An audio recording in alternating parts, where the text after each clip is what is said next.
Hello, my lovely listeners. I'm Dr. Mary Barson. And I'm Dr. Lucy Burns. Welcome to this episode of Real Health and Weight Loss. Good morning, lovely listeners.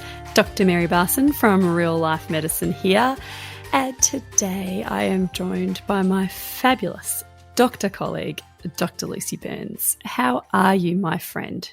I am super well, Mares, super well.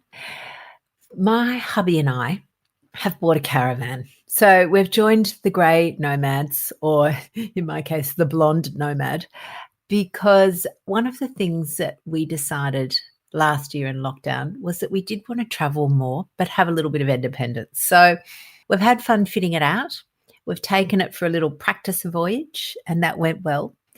And the thing I'm most excited about is that we will be able to travel and I can still do real life medicine work because real life medicine is so portable. So in this wonderful age of the internet, you can take your work with you. Well, beautiful woman, as your business partner and friend and colleague, I think it's great that you'll still be working on a fabulous real life medicine, which is obviously so close to both of our hearts. And I also hope that you will also have some wonderful rest and recreation and relaxation as well as you gallivant around the countryside. It's exactly what I'll be doing, darling. Exactly. Sounds nice. Absolutely.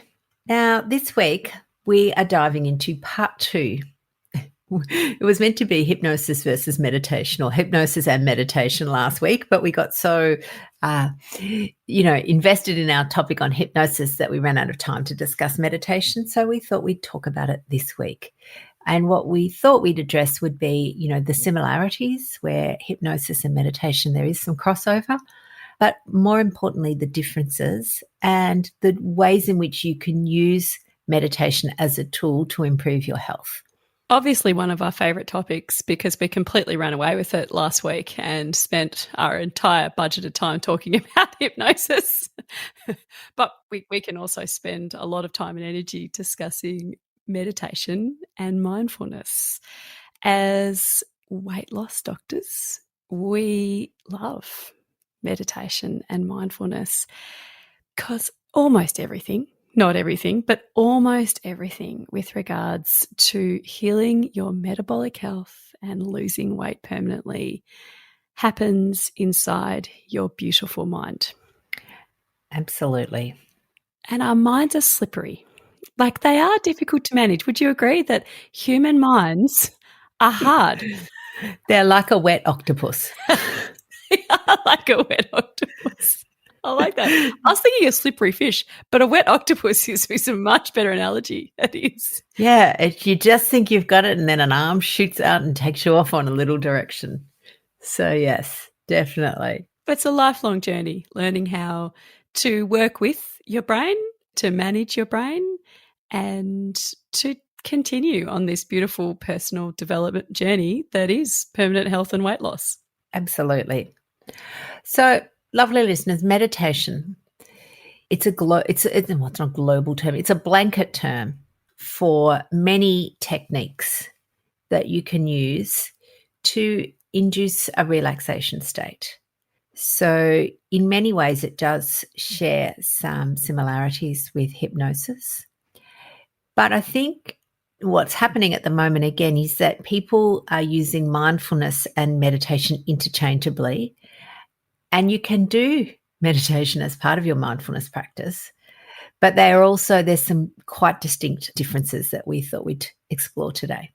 So, Mez, why could you explain to our listeners, our lovely friends, what is the difference? Like, what is meditation and what is mindfulness? Yeah. So meditation is really anything that induces a relaxation response. That's certainly one way to define it, and that is how we choose to define it. And a relaxation response is a type of trance state that we discussed last week, trances being perfectly natural and normal.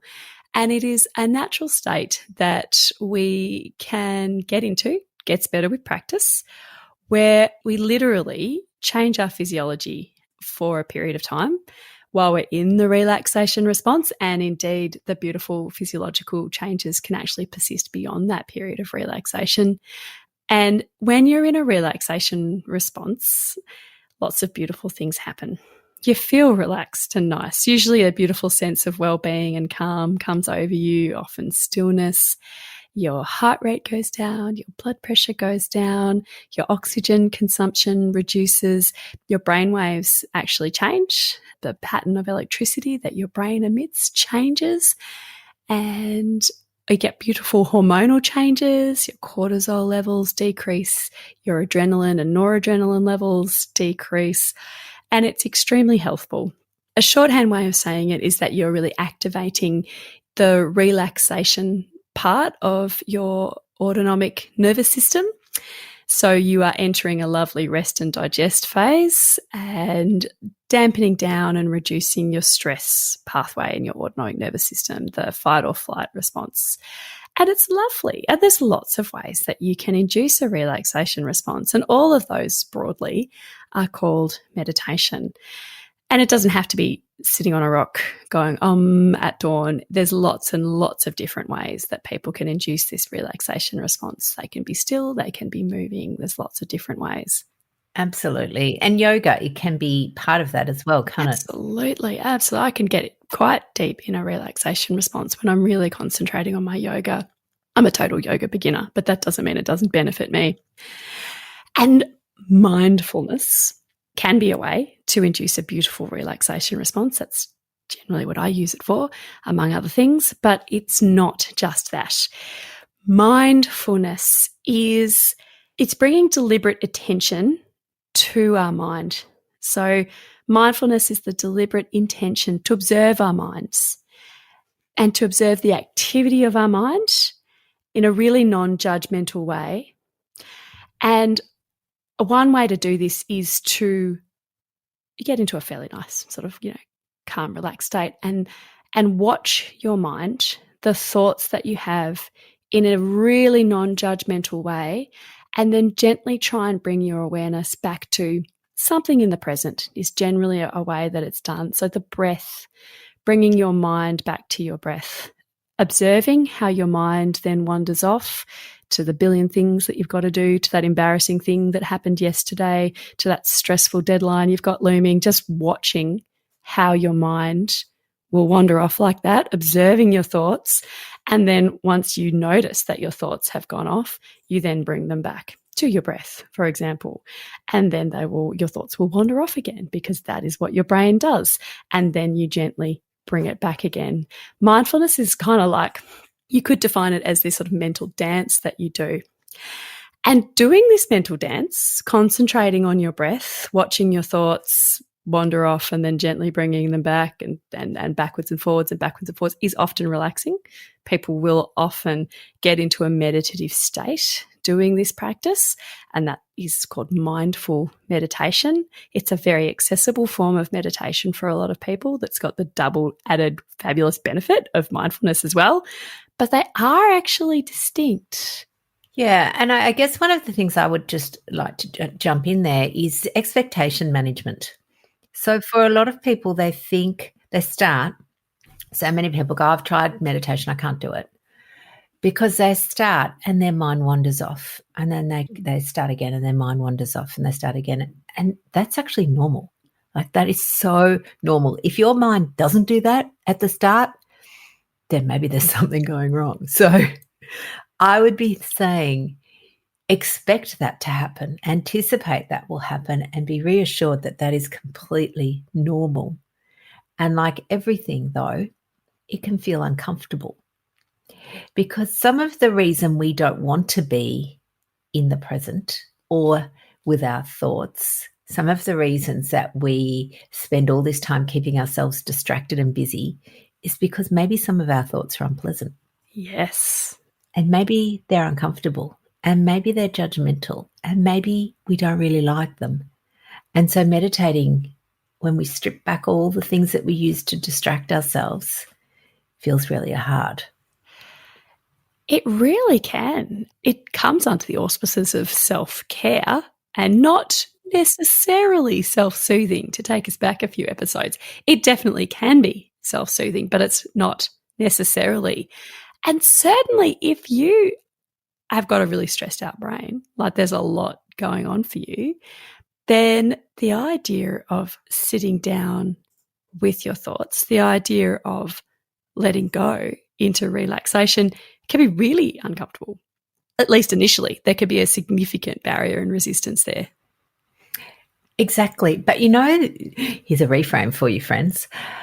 The best meditations, the ones in which you are training your brain the most, are these ones, because your brain's running off and you're bringing it back.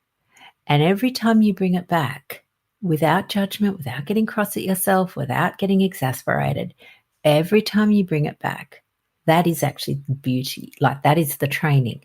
Yes. In some ways, it's a bit like walking up a mountain. You do your training when it's hard, when you're going up the hill. You can walk on the flat and that's easy, but it's not actually mountain training. Yes. I've been blessed in my life to have lots of fabulous meditation teachers, coaches and mentors throughout my time. I love meditation. Is something of which I am extremely passionate, and I love to teach it and I love to do it. And I've had a beautiful meditation teacher describe to me that every time your mind wanders off and you notice it, and then you gently, kindly bring it back to your breath or whatever it is that you're concentrating on. It could be looking at the flower in front of you, or it could be the sensations in your skin, or whatever it is, that mindful anchor that you keep bringing it back to. Every time your brain wanders off, you notice it and bring it back. It's like a mental push-up. So that actually is the point. That is the benefit, is this dance that you do with your brain, because it increases your ability to do a few things. One is to sort of corral and, like a sheepdog, kind of move and maneuver your thoughts into more helpful directions, which is a wonderful thing to be able to do. And also allows you to separate yourself from your thoughts, because you're not your thoughts. You and your thoughts are different. And the fabulously quirky thing about human brains is that they lie to us just because we tell stories. We always tell stories to ourselves, to each other. You should hear the fabulous stories my daughter comes up with to explain some of her less desirable behaviour. And it's very, very reasonable. We tell ourselves stories, but that doesn't mean that our stories are real. Doesn't mean that our thoughts are real. Our thoughts are just thoughts. And if you can separate yourself from your thoughts, you can start to be a bit less reactive and more objective. And that's a really healthful place to be in and to work towards getting to. Absolutely. We've talked a lot about this, the time between your action and your reaction, the pause, the bit in the middle. And yes, you're absolutely right. The meditation or mindfulness, and a combination of the both, is a great way to be able to increase that time between action and reaction. To find that precious gap. Absolutely. So it's really interesting. It's meditation or mindfulness. And I guess what I'm thinking of the moment is a mindful meditation. So learning to be able to sit, notice your thoughts, bring them back. Notice your thoughts, bring them back. It's actually hard. Like, I'd love to say, oh, it's simple. You just sit down and you can do it. It is hard, and it's not actually fun. So it forms, again, into that bracket of self-care that's not necessarily fun, because it does feel hard and it does feel uncomfortable, and there's thoughts that come up that we don't necessarily like.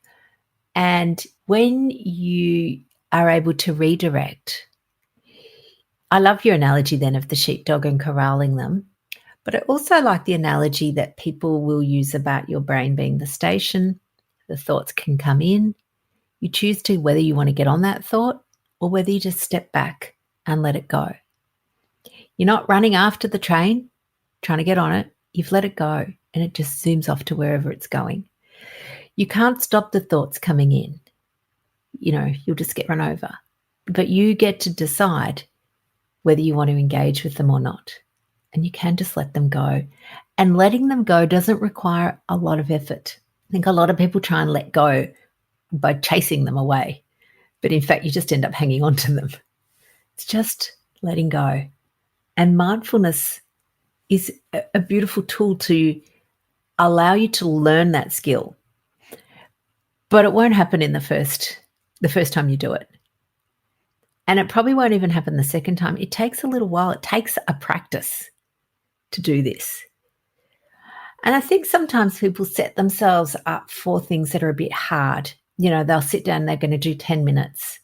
But again, if you've never done it, that's like telling yourself you're going to do 100 push-ups when you've never done one. So getting back to your push-up analogy there, it is, you start small.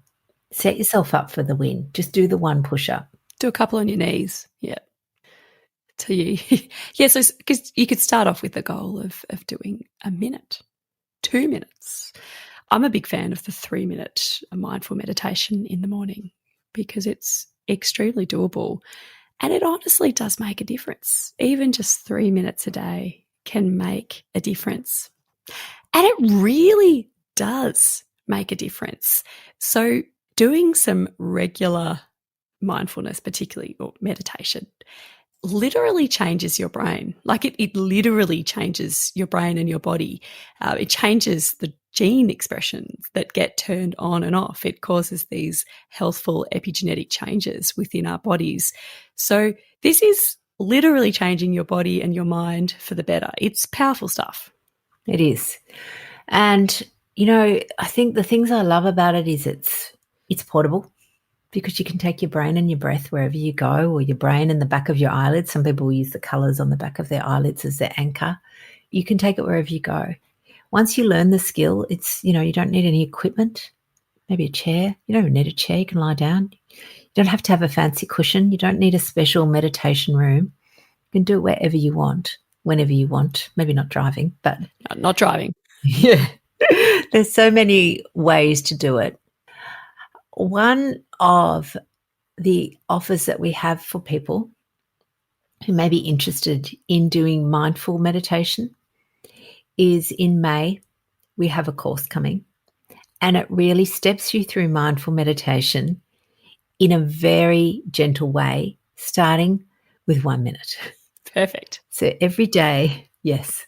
And the idea being that every day you build on this skill by 1 minute. So by the end of May, 30 minutes, which is a lot. You don't necessarily have to do that, but you could. If you wanted to get to the point of doing a 30-minute every day, you build on it by a minute a day. So easy. If you're doing 30 minutes a day, beautiful, healthful changes are happening at the cellular level in your body, improving your detoxification pathways, improving all manner and aspects of your health and wellness and your mental fitness. So it is a beautifully safe and powerful tool. Lucy, it could be useful just to take a moment now. Why are we on a podcast called Real Health and Weight Loss banging on about meditation and mindfulness? For so many reasons. So many reasons. So if we want to focus solely on weight loss as a goal, we know that the majority of people who lose weight put it back on. In fact, it has been proven that over 95% of diets fail. So why do they fail? And they fail, well, there's multiple reasons. A lot of them are because they're ridiculous diets, like the Israeli army diet that I once did, where you ate 2 days of apples and 2 days of cheese. It was just a crazy diet. So a lot of them fail because they're fad diets. A lot of them fail because they're calorie restriction. But let's put that aside and say that people who are wanting to do a low-carb, real food diet and find they just can't keep doing it, the thing that is stopping them is not the food. It's their mind. It's managing their mind in often times of stress and distress.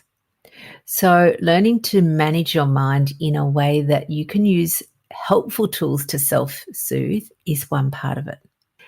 The second part is that we know that most of you are living, you're not lying around being lazy. You are living extremely busy, hectic, stressful lives. And chronic low-grade stress increases low-grade inflammation, alters our whole metabolic pathway, activates your cortisol, increases insulin resistance, and a whole lot of things that you've heard me bang on about. So if you can learn to activate your parasympathetic or the rest and digest phase and balance that sympathetic nervous drive or the fright and flight that we spend a lot of time in, then that will help both your weight loss, but more importantly, your health immensely. Couldn't have said it better myself. Oh, good. I was about to say, have I missed anything? No, encapsulated it beautifully. Yeah. So, lovelies, I think this is it. I mean, we're all looking for tools. Remember, as humans, one of our big drivers is we all want to feel better. We all want to feel better, and we want to feel better in the moment. Okay. And that's why sometimes we'll use tools that are unhelpful to soothe. But learning this tool, particularly once you've practiced it and become very good at inducing that relaxation state quickly and easily, bringing your mind back, the benefits to your health are enormous. They're tangible, enormous benefits. It can make all your moments better moments. Absolutely. Mindfulness, it's hard. If it was easy, we'd all be doing it. We'd all be walking around in blissful state of, mindfulness. It's actually hard. So I get it. And there's lots of reasons that we are tempted away from it and lots of stories that our brain will say. It will tell you it's too hard. It'll tell you do it later. It'll tell you, I'm too busy to do it now. I haven't got time. They're all the stories it'll put up. And part of that is because, you know what, the mind actually loves just running amok, loves running on thinking about its own thing. And here you are offering part of your mind a solution, a way to sort of just calm. That's right. To calm the wet, slippery octopus. Yes. But, you get all the arms just want to pop out. Yeah. All right, lovelies. We will link our meditation program. It will start 1st of May.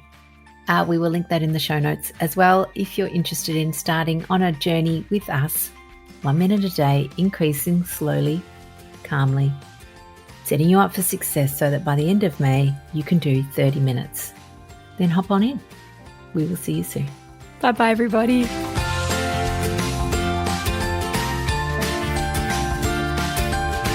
So, my lovely listeners, that ends this episode of Real Health and Weight Loss. I'm Dr. Lucy Burns. And I'm Dr. Mary Barson. We're from Real Life Medicine.